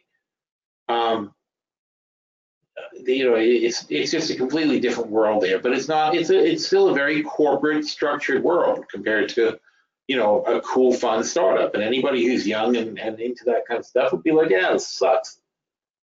But I go there. I've seen stuff that just blows your mind. I mean, they're just light years ahead. I mean, they're planning on what they're planning on what you're going to use for a computer, and planning on what's going to be needed for transportation and so on and so forth in 2020 and 2040 and 2060 and 2080. They're looking all the way out, and they have to sit there and think about what can we do now? What can we do in the future? What do we think we're perfecting over the next 20 years so that we can start thinking what we're going to be able to do 40 years from now?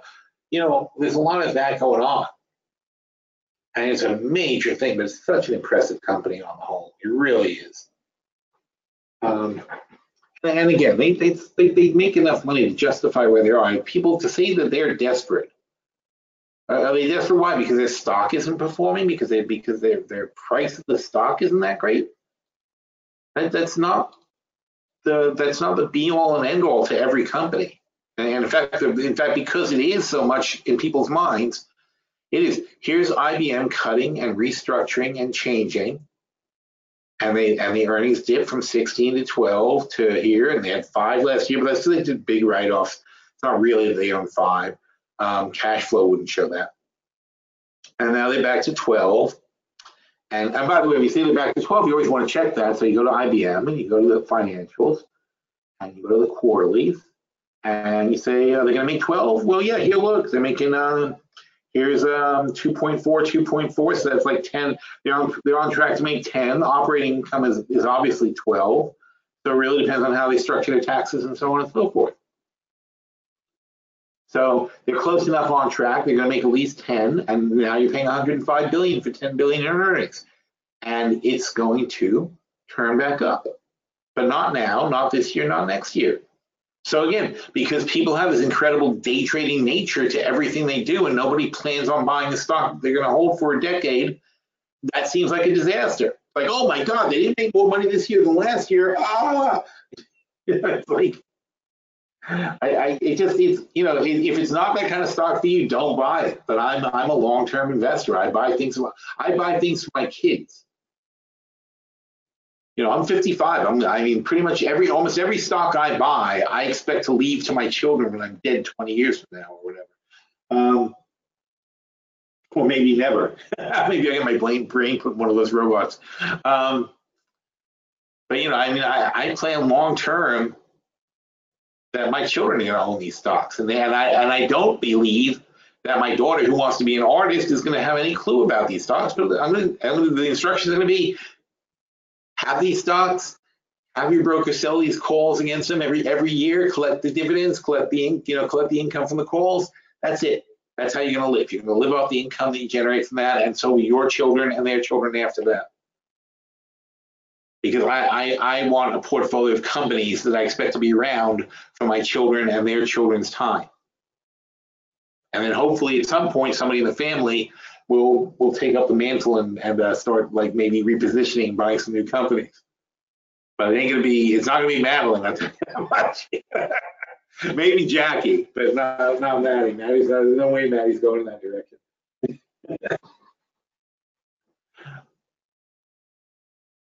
And I don't mind. I mean, frankly, the world needs more artists, and if I can be a patron of the arts, then I'm very happy to do it. So I'm supporting her career, and I just think it's nice to put something else out into the world besides more people who try to make money all the time. Let's see, futures. What's going on? Look at this. Phil, check RB. Don't tell me RB is going down. Then I'll be upset. Oh, dude, that wasn't nice. I didn't want to see that. Wow, but this is an IMAX close. This is 234. This is 235. So I'm fine. That's a big loss, though. Holy crap. 175 is going to hold, probably. Ooh, that filled way too easily. All right, let's see. If it fills that easily, it's probably going lower. So now the average is 176. So is there any point to buy another one at 175 when I have 3 at 176? Not really. It's only going to lower it by 3/10. It'll actually lower me to 176 even. So maybe I could buy one more. How close are we to 235? All right, I think it's fine. How about, there we go. All right, so now my average is below 176. So now when we get back to 176, I want to sell 2 and I'll leave 2 long.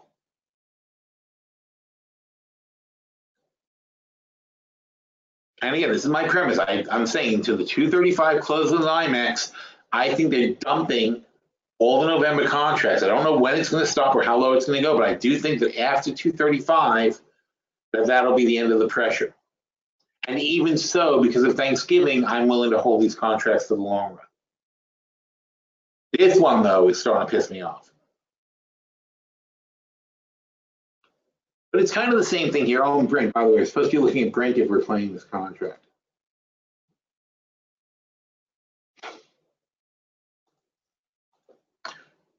Remember, Brent is supposed to bounce off of 75, so let's make sure that's happening. No, Brent is failing 75. So that's not a good sign. But again, just because it breaks below, it doesn't mean it's going to stay that way. So I'm waiting for the NYMEX to close and for things to calm down.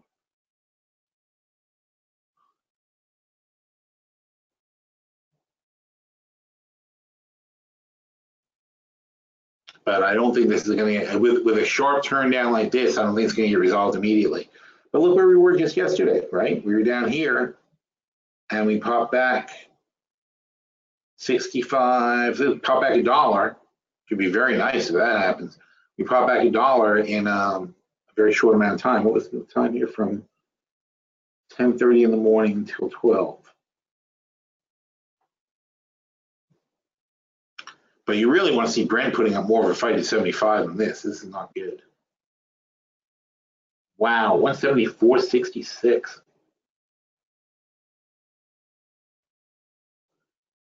All right, now it's closed, so, or it's closing. Depends on when they actually stop.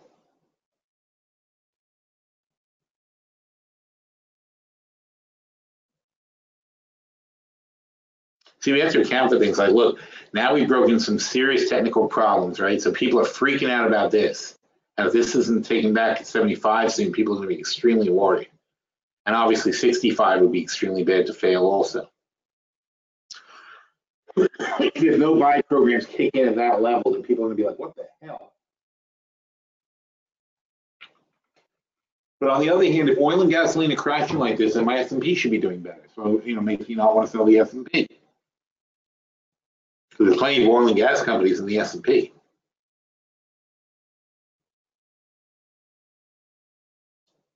That's vicious, though. Holy crap.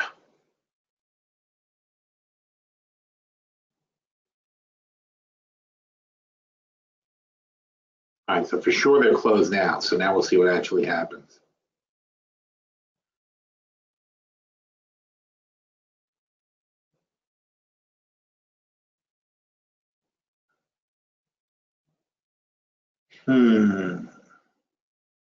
I got 4. I don't really want to get too many over here. Not because if it's going to be overnight and stuff, I'm not going to want to have 8. That's crazy. And I don't want to. I'm no point in adding oil if it's the same bet. So just leave it alone. You can have to just wait and see what happens.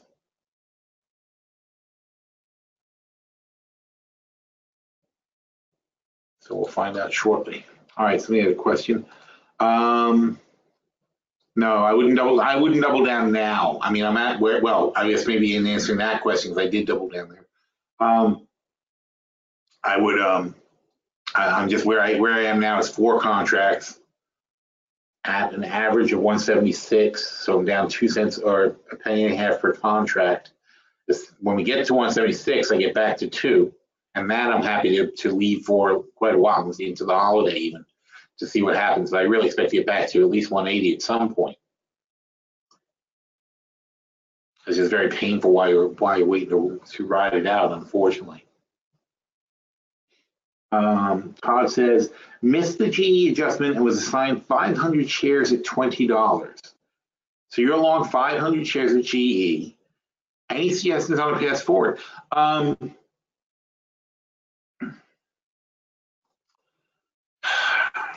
think of what GE you've got. GE. It's 500, it's not 5,000. So I'm not sure what you had. But let's see, you were assigned 500 shares, so you probably had the puts.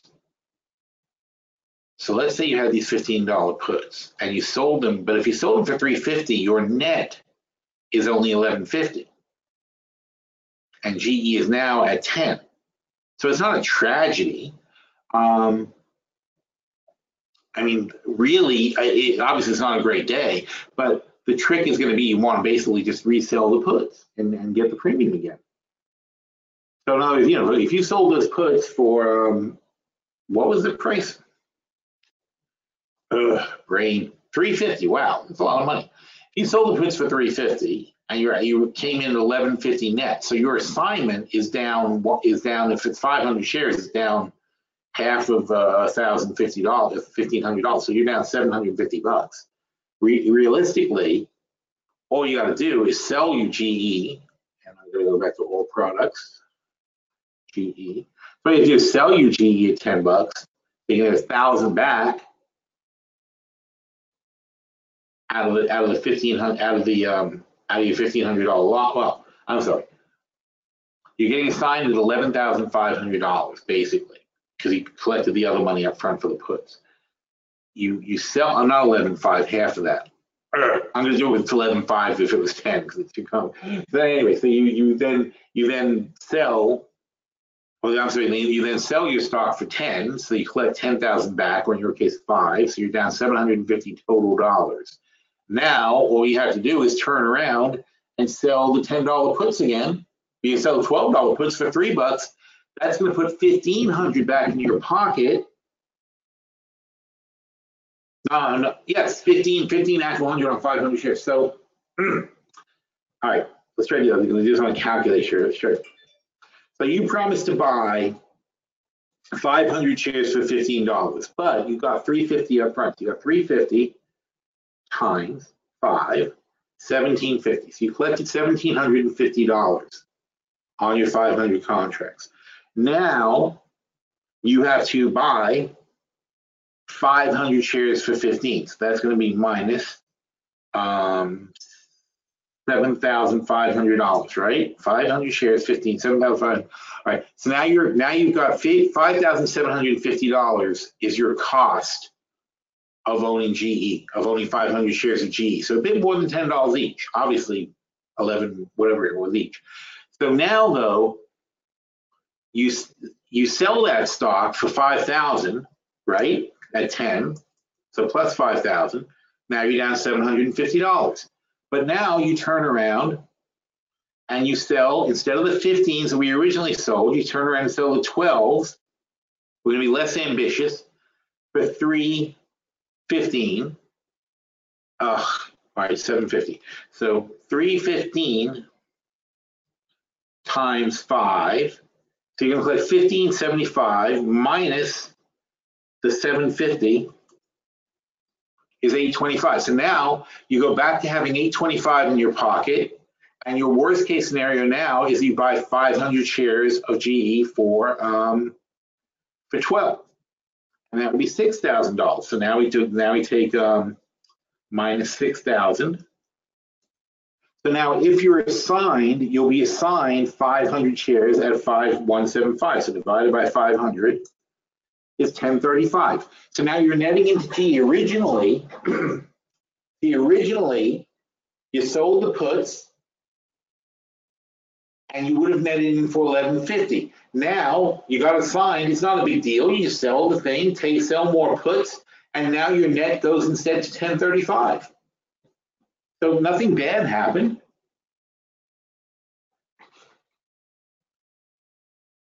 All right, 520. Well, whatever the puts were, it's the same concept though. You sold the puts, now you sell different puts. You just cash it out, sell the puts.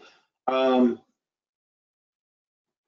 no wonder you got assigned if it was a 20s because there's no premium on those at all. The 15s still have premium, but the 20s don't have any premium. Anyway, either way, all you got to do is just, you can sell the stock. You don't have to sell the stock, but you can sell the stock. You could instead.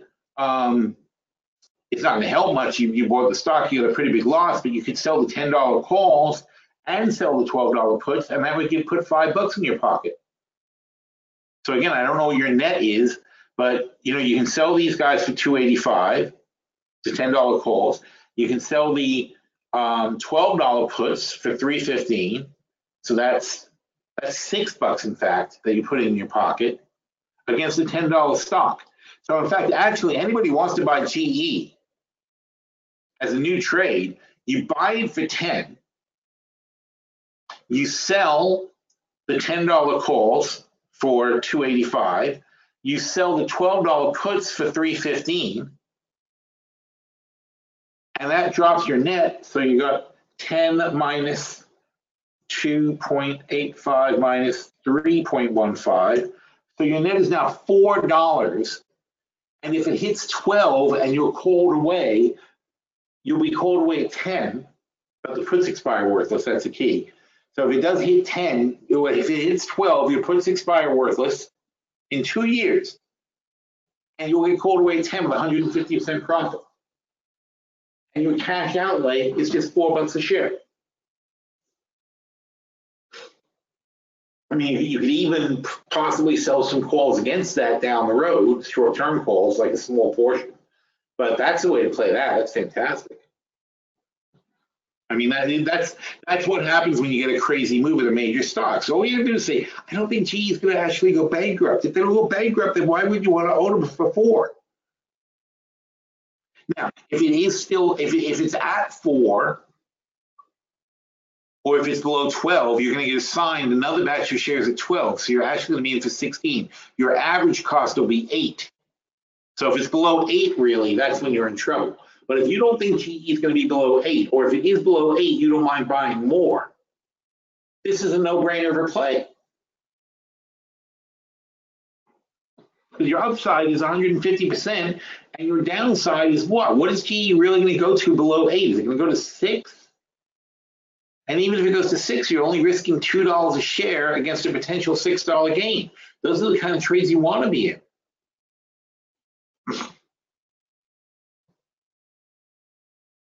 And Todd said he likes that idea. Yeah, because even if you're down $6, $7 on the trade, selling $6 worth of puts and calls against a stock that you have, it fixes that. And yeah, you'll only break even at 12, and that's better than taking a loss now. At least you got the stock, and maybe there's some hope, and maybe something will shake out down the line. But it fixes your immediate problem. It puts money back in your pocket, and it leaves you in a trade that's very reasonably priced. So we'll see. So how's my gasoline? Any improvement? Yeah, kind of finding a floor. So we'll see. It's tempting. See, we got the math right at 65. That's what you want to see, though. You want to see this kicking in. You want to see robots kicking in and buying.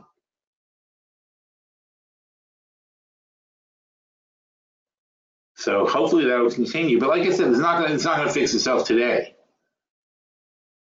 And we'll just have to wait and see if we actually get a correction. But this is a way overreaction based on the report we just read. There's just no way that makes any sense. And this is way too high, so I'm willing to leave that and see if the market corrects itself. But meanwhile, sorry that neither one of these trades is doing very good right now. Our morning trades were good, but these trades are not doing good so far. They're going to be slow burners, so we'll have to find out next week. Oh, it's not going to be a webinar next week. Oh, sorry. I'll talk about it in chat. Remind me about these trades in chat. I'm going to be on a boat next week, so we're not going to do a webinar next week. And the week after, I'm going to be in Vegas. Doubt that I'll do a webinar then. I'm not in Vegas for fun, it's business. Our pot company that PSW Investments has a piece of, there's some kind of a expo. I don't even know what it is, actually. I don't even know why I'm going. I just know I have to go. Cannabis Expo Vegas. Let's see. That's it. Yep. 25,000 attendees, 1,000 exhibitors. Holy crap. Oh, for God's sake. That's going to be crazy.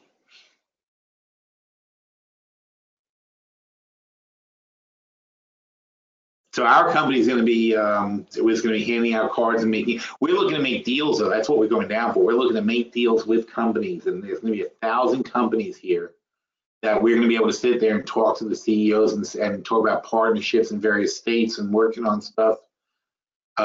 Crazy. I don't want a business institutional investor. Oh, that's different. That's the institutional investor conference. I don't want to go to that. This is one of the convention center, the Sands Convention Center. Yep. So yeah, I just found well, I don't have to go, but I was just told like it would be very helpful if I went there and had meetings with all these people rather than playing phone tag after the fact. And they're right, it's true. I gotta do that. I'm the guy who does that stuff. Oh shit! I didn't know that. That's annoying. Okay, well I guess I'm gonna walk up. So I had to fly out and go do that. Which means, what's the 14th?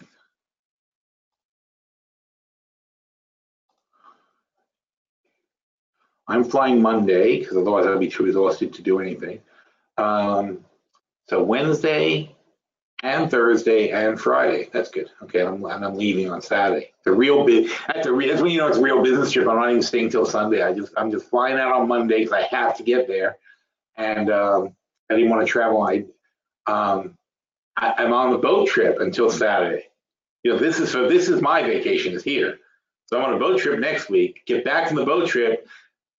Sunday, I'm giving myself one day. I was going to leave on Sunday, but I'm like, oh, that's crazy. So I'm going to leave Monday night.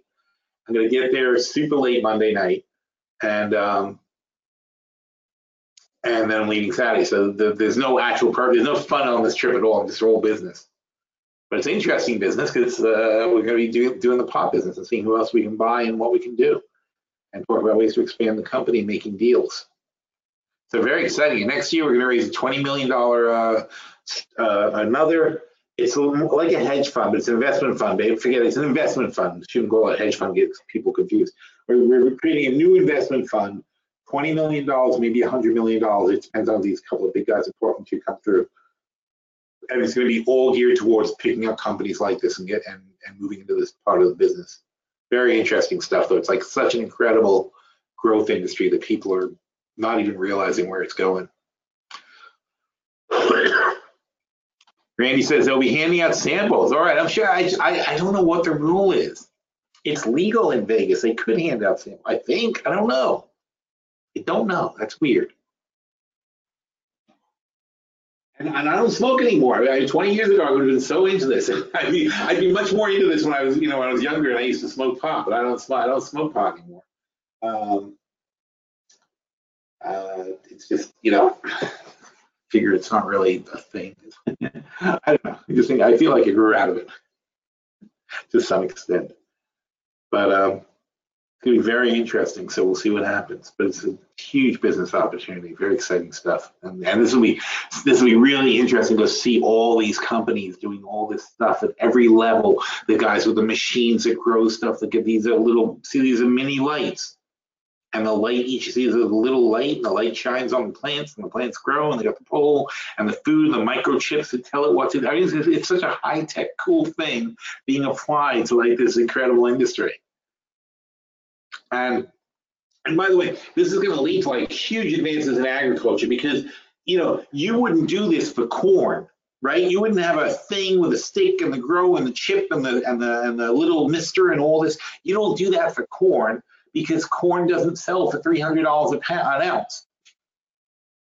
But the inventions and the innovations that they're willing to put into selling the pot, into making it grow optimally and all that, it then applies. And when they scale it up, in other words, you would never do it for corn because it's not worth it to do it in the first place. And nobody's going to pay the kind of money you need to get it started.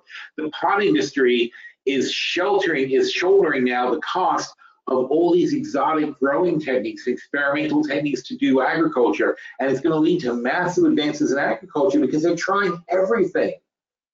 They're trying every kind of way to grow indoors and long-term and summer and resistant strains and so on and so forth. And it's become, they're putting they've got an unlimited budget for science because it's $300 an ounce. Because the end product is incredibly expensive compared to corn, where 3 years or $1 or whatever the hell the price is. So it's going, and down the road, a lot of these techniques will end up going to the low-cost farmers. They'll figure out which ones can be done at a reasonable price for lower-cost crops, and we'll probably do a lot to increase our crop yields. First time in decades, we actually had some major agricultural advances. So again, that's something, it's interesting because sometimes you see a company that has something, and I think that way. I go look at it and say, well, this will apply to like regular farming too. You got to think about that. Well, not many people are going to be at the show looking for things that have other applications. Hemp, for example, there's a lot of things you can do with hemp, but one of the things you can do with hemp is make effectively a plastic. It wouldn't be technically called a plastic, but a plastic substance from hemp can be made, and it's completely biodegradable. And we could use that to replace straws and paper cups. So, that could be extremely valuable too. And we're already talking to some people about that. Our guys have some expertise in the process, but how are we going to scale it up, and how are we going to turn it into like a $1 billion business? Like, it's one thing to have it. It's one thing to have plastic, hemp straws. But how do I then go to Starbucks and say, yes, I can deliver, 1 billion of these things. I can make and deliver 1 billion of these things reliably. Because if you can't do that, it doesn't matter if you have them, they're not going to buy them. They got to know they've got their supply. So it's a whole big thing. But we've got so many deals like that going on. It's just crazy. Very fun, though. Very interesting.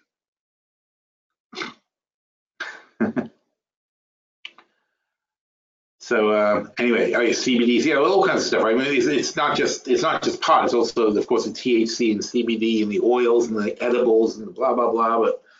But I'll tell you, I will report from the show, which we decided was Wednesday, Thursday, Friday. So I'll report from the show. I'm not sure which day I'm not gonna be on the floor every day.